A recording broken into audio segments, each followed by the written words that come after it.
kahit konting tulong na hihingi na, alam mo ba 'tong homeschooling? Or I vow to be very willing to answer because once upon a time, I'm like that. Thank you for listening Above Ruby's podcast, created by a mom for every mom and parents for that matter, embracing parenthood and sanity. Here to help you get by through weekly discussions on parenting as you juggle daily in life. Okay, hello everyone. I am with Mommy Richelle of Morena Mom right now. Hello. Hi. Thank you for joining us today, Mommy Richelle. Si Mommy Richelle po ay matagal ko nang kilala pero we've never really met online yet. Di ba kami nagkikita online? Maybe after COVID, I'm not sure. Who knows, di ba? Yes, who knows. Okay, so Mommy Richelle, can you tell us a little bit about you? What do you do? Yes. Hello po. Good afternoon. Good afternoon, everyone. I am Mommy Richelle. Ako po ay nanay ng 3 bulinggit, which I believe ay katumbas ng 3 milyon. We homeschool. We officially homeschooled our kid. Yung aming panganay, firstborn namin last year, even before this pandemic. And right now, dito kami nakatira sa Nagcarlan, Laguna. Dulong part ng Laguna. And that's really good, no? When did you leave the city life to live there? We left almost 2 years ago. 2 years ago. Oo. Nakita ko yun online. Nakapag-post ka. Pikit mata, sabay dive. Pikit mata. Ayan. What made you decide to leave the city life? How long have you contemplated on it? Matagal-tagal na pagdedesisyon ba? Or matagal-tagal na pangarap. Pangarap siya. It started with a dream na to give ourselves siguro a healthier surrounding, to be more intentional kasi dati pa talaga, we wanted to homeschool our kids. Isa pa lang yung anak namin nun. Sabi namin, pag nagkaanak kami and all the other kids, gusto namin mag-homeschool. So, sa isip namin, homeschooling, ang lifestyle ng homeschooling is, at least sa amin, gusto namin, we envision for it to be communing with nature, ganyan, malapit-lapit sa nature. And also, we're very guilty sa type ng buhay na naibibigay namin sa aming mga sarili nung nasa Manila pa kami. Siyempre, kami ay mga empleyado na nagko-commute, very not healthy. So, ayun. It started with a desire na mas maging intentional sa aming lifestyle, sa health, sa mga bata. Yan po. That's really nice, no? Kasi sa amin naman, hindi siya naging like dream talaga, pero it's God's plan na napunta kami dito. Pero we're also in the province right now. And since talagang pangarap din namin makauwi ng probinsya, no? Pero we didn't know na it's this early. Akala namin mga 10 years after pa ganyan. Pero we're not complaining. Talagang maganda Totoo. Siya. Minsan, kahit gano'n mo pinlano yung buhay mo, no? Biglang, okay, ito yung plano ko. Pero to answer your question on how long we've been contemplating on moving and leaving the city life, bata pa lang nga yung firstborn namin. Kasi nga, si husband ko ay taga dito talaga sa Nagcarlan. Although, probinsyana din talaga ako. Mm-hmm. Pero siya kasi, syempre, gusto niya, dito kami, mas malayo, medyo bundok, medyo malamig, ganyan, malayo sa usok. So, ganon.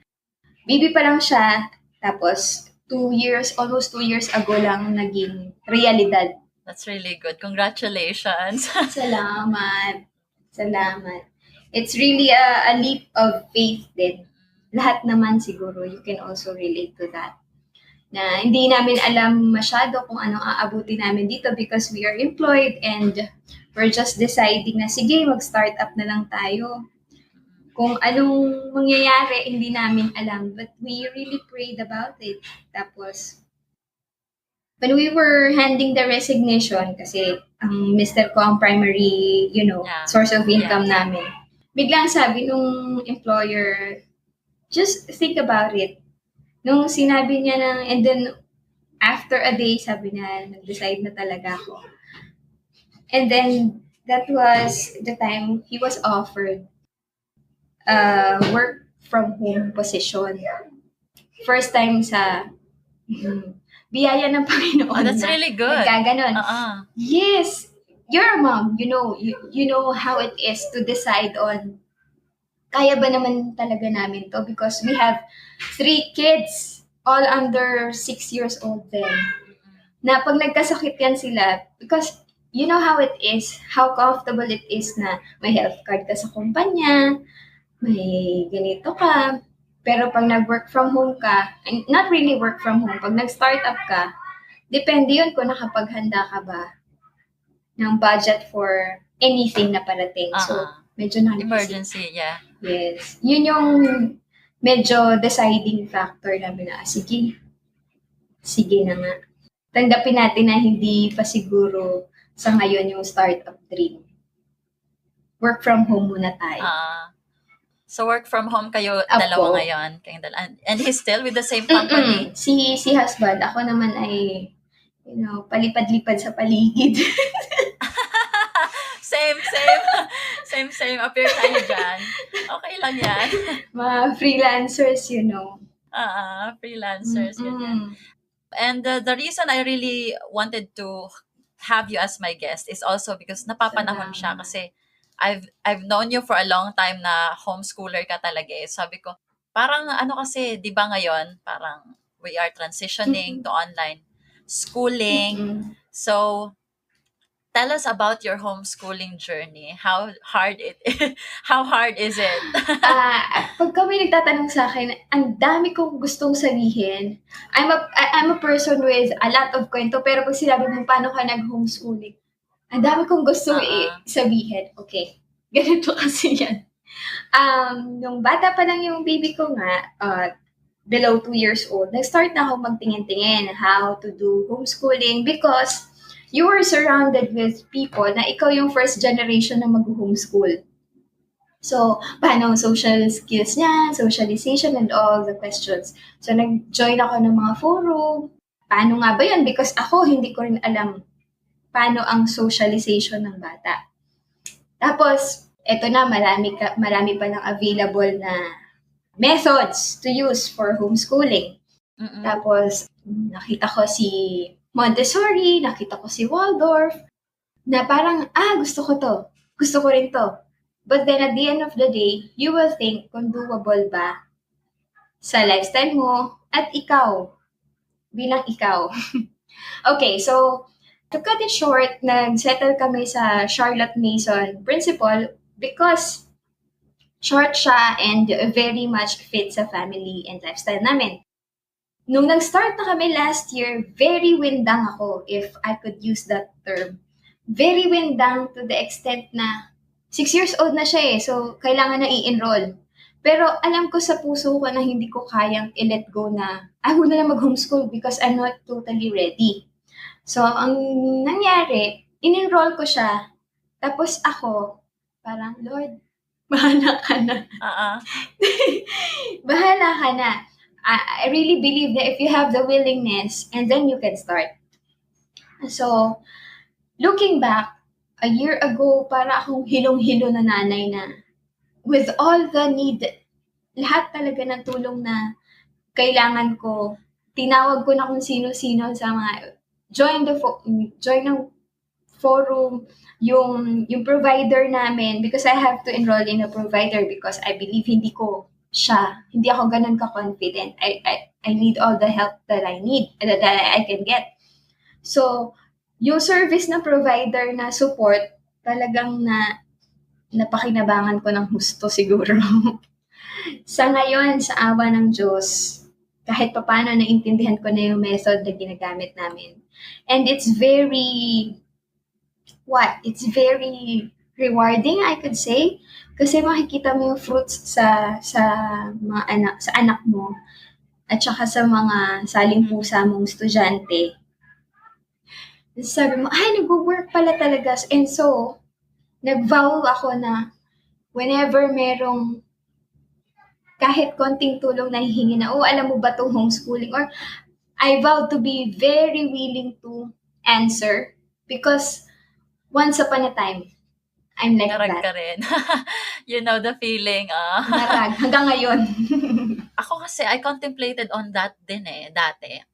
Pero, siguro pangunahan ako ng takot. Kasi nga, siguro let's try to break that idea. Iniisip Fear. kasi ng marami na wala kang or you have to spend all the time with your kids or to teach from day in and day out. How does that Day work? out.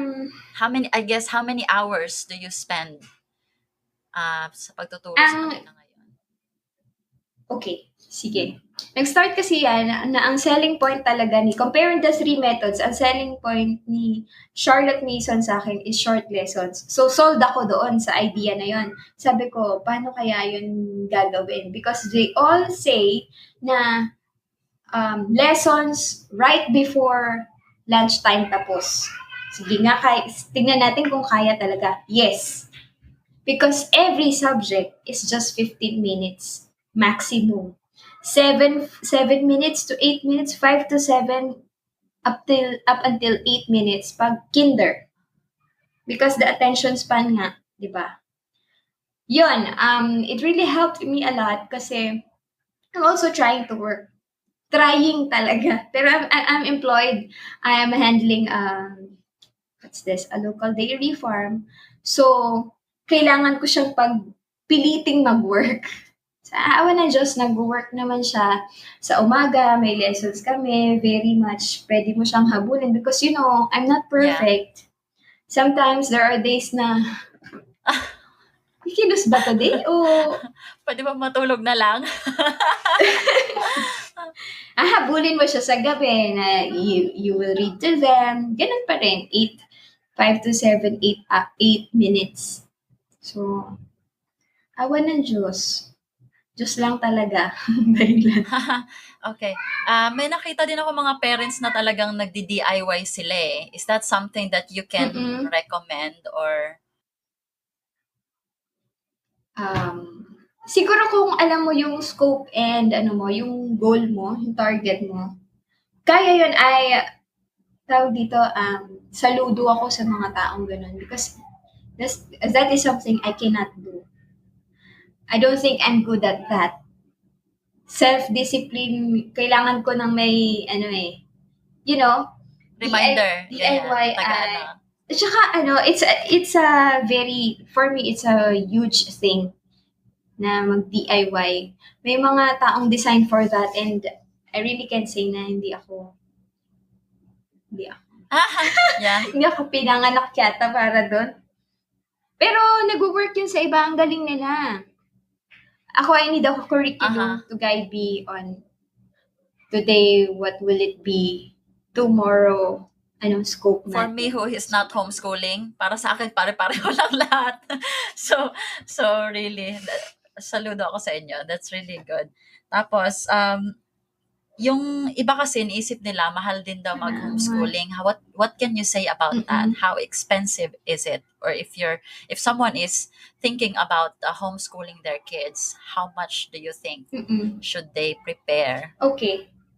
Sige, ganito po. It really depends on saan mo siya kino-compare. Because I can say na mura siya kung ikukumpara, mahal siya kung ikukumpara ko sa, available naman kasi ang mga public schools sa atin.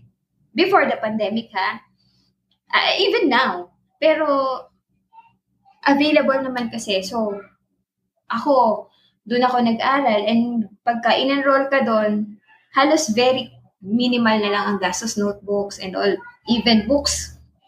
Pwede, di ba pinoprovide na din doon?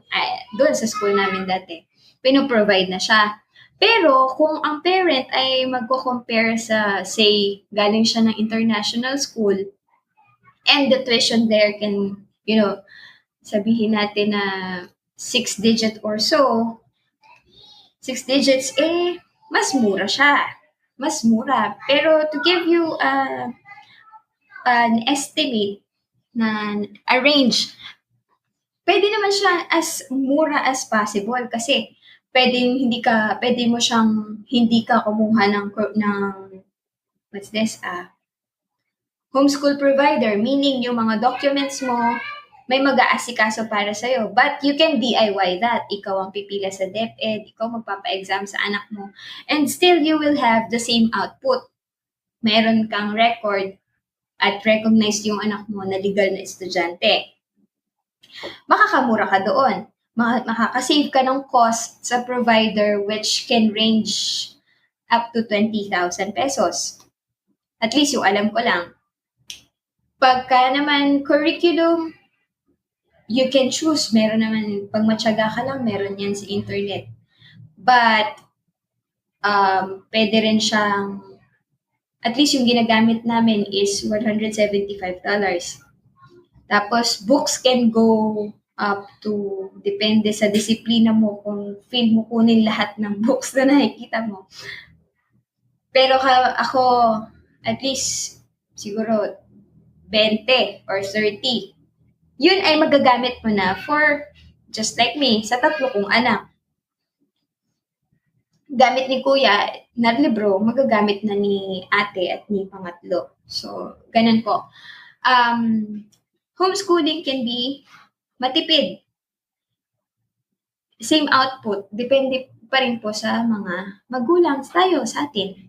Gano'n tayo ka-dedicated, gano'n tayo ka-willing to go beyond everything para magkaroon ng parehong output dun sa nagbabayad at sa, free. It's all doable. That's nice. Nasagot ko ba yung tanong? Yes. Thank you. And with your provider right now, paano nyo ginagawa yung like pagsusulit? Meron bang mga ganon? Meron bang mga tests? How are they graded? Okay. Or kasi po yung method na Charlotte Mason, it includes narration. Narration is yung alam nating narration na pag pinasa ng mami, ng nanay sa anak niya, the kid, the student, will retelling. Alam mo na yung estudyante is pinoprocess na din yun sa isip niya, and sometimes using his own words, alam mo na nasala niya yung information, may knowledge bang tumimo, may learning bang nangyari. So that's one form of test for us. Meron din kaming portfolio na mga pictures ng bata na nag-explore sa nature, naggagawa ng handicrafts niya, nagpipit using his hands, na merong, piano classes, may mga sports session na enrolled, say, for example, si estudyante mo ay enrolled sa taekwondo, ganun. So, ganun yung namin. At least nung kinder. For grade schools kasi, iba naman po siya. Meron na siyang numbers. Meron na siyang percentage na for ganitong quarter, ilan percent yung na-achieve niya. Meron mga qualifying numbers na ganun. Same sa school din, sa traditional school. So, ganun po. Quarterly yung evaluation, tapos yearly naman yung final grade. Halos ganun, medyo may konting-konti lang na difference. Pero almost ganun pa rin. Okay, so since two of us, we live in the province right now, no? And that is something that we should be very thankful, especially now sa COVID.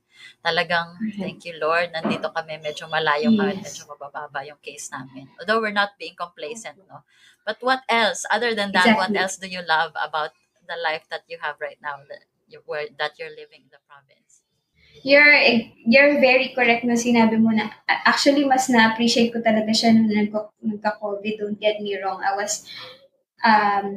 was very relaxed in appreciating na I don't see it as a gift, as a blessing noon.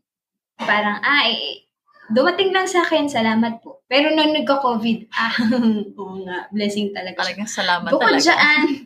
Bukod dyan, yung very cliche na medyo mura ang bilihin. At At saka wala pong traffic dito. Traffic talaga ng Pilipinas, yung heavy traffic. Wala po dito, pero mahahaba yung daan. That's how it is here. Mahahaba yung daan, pero wala kang kasabay. Diyan sa atin, I think isa lang tayo ng daan sa Pasig kami dati eh. Konting usod, talagang bago ka makarating ng Mega Mall. Yes. Grabe, no? Kinaya natin yon. Ilang taon kayo sa ganon? 7 kayo? I don't know, I don't remember. Pero before dito sa Bagak, nag-San Mateo na kami. So medyo malayo na rin. Pero may traffic pa rin palabas. Pero medyo konti na lang, di ba? Talagang the time that we can save right now kumpara doon. Correct. So really thankful for that. Kung merong parent na nag-iisip na i-homeschool ang kanilang mga anak, what is your number one advice for them? Check your goal.